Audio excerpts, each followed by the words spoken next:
तो नमस्कार दोस्तों, स्वागत है आप सभी के अपने चैनल डेवलपमेंट ऑफ एजुकेशन में। तो आज के इस वीडियो में हम छुट्टी के लिए प्रार्थना पत्र लिखना सीखेंगे। तो भाई आप इस वीडियो को अंत तक जरूर देखिएगा, जिससे भाई आप छुट्टी के लिए प्रार्थना पत्र लिखना सीख जाएं। तो सबसे पहले भाई आप लिखेंगे सेवा में, फिर उसके बाद भाई आपको कामा लगाना है, फिर आगे आप लिखेंगे नीचे भाई श्रीमान प्रधानाचार्य महोदय, फिर भाई आपको कामा लगाना है, फिर आप लिखेंगे भाई एमके पब्लिक स्कूल, यानी भाई जो भी आपके स्कूल का नेम हो यानी भाई नाम हो वो आप यहाँ पर लिखेंगे। फिर भाई जो आपका पता हो, यानी भाई जहाँ भी जिस स्कूल में आप पढ़ते हो, जैसे भाई आप मुंबई में पढ़ते हैं तो मुंबई, दिल्ली में पढ़ते हैं दिल्ली, यानी भाई जहाँ भी आप पढ़ते हैं वो आप यहाँ पर लिखेंगे। फिर भाई आपको विषय लिखना है। क्या भाई विषय? तो भाई आप वो विषय मत समझिए कि मैथ, इंग्लिश, हिंदी, विज्ञान, तो वो विषय भाई आपको यहाँ पर नहीं लिखना है। विषय का मतलब भाई आप जो अपना प्रार्थना पत्र लिख रहे हैं किसके बारे में लिख रहे हैं, यानी भाई क्या आपका प्रार्थना पत्र है वो विषय, यानी भाई वो आपको यहाँ पर लिखना है। जैसे भाई आपको क्या चाहिए, 2 दिन के छुट्टी के लिए भाई आप प्रार्थना पत्र लिख रहे हैं ना, तो वही आपको यहाँ पर लिख देना है।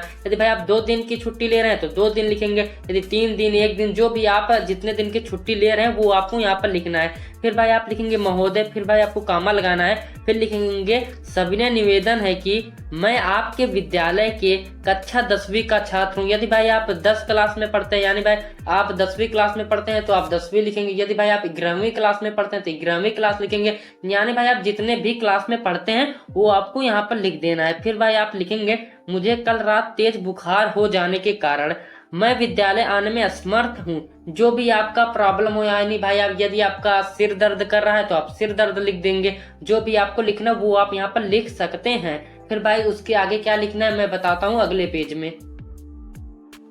फिर भाई आप लिखेंगे अतः मैं आपसे निवेदन करता हूँ कि कृपया मुझे 2 दिनों की छुट्टी प्रदान करें। लेकिन भाई यानी भाई आप जिस तारीख से जिस तारीख तक छुट्टी ले रहे हैं वो आप यहाँ पर लिख देंगे एक ब्रैकेट में यानी कोष्टक में। जैसे भाई मुझे 9 तारीख 11वां महीने 2024, यानी भाई 9 नवंबर 2024 से मुझे 10 तारीख तक छुट्टी चाहिए, यानी भाई 10 नवंबर 2024। तो भाई मैं उसे यहाँ पर ऐसे लिख दूंगा। फिर उसके बाद भाई आपको धन्यवाद लिख देना है। फिर आप लिखेंगे आपका आज्ञाकारी शिष्य। लेकिन भाई यहाँ पर आपको एक चीज समझना है, यदि आप लड़के हैं तो आप क्या लिखेंगे आपका आज्ञाकारी शिष्य, यदि आप लड़की हैं तो आप लिखेंगे आपकी आज्ञाकारी शिष्या। क्या भाई शिष्य के जगह ही आप लिखेंगे शिष्या और आपका जगह पर लिखेंगे आपकी। यदि आप लड़की हैं तो, यदि आप लड़के हैं तो आप लिखेंगे आपका आज्ञाकारी शिष्य। फिर उसके बाद भाई जो आपका नाम है वो आप अपना यहाँ पर नाम लिख देंगे, जिस क्लास में आप पढ़ते हैं वो आप यहाँ पर लिख देंगे। क्रमांक मतलब है रोल नंबर, यदि भाई आपको अपना रोल नंबर पता है वो भी आप यहाँ पर लिख देंगे। यह वीडियो भाई आपको कैसा लगा हमें कमेंट बॉक्स में जरूर बताइएगा। यदि भाई आपको कोई भी चीज समझ में ना आया हो तो आप हमसे कमेंट बॉक्स में पूछ सकते हैं, मैं उसका रिप्लाई तुरंत दूंगा। भाई जैसे ही मैं आपका कमेंट देखूंगा मैं उसका रिप्लाई तुरंत दे दूंगा।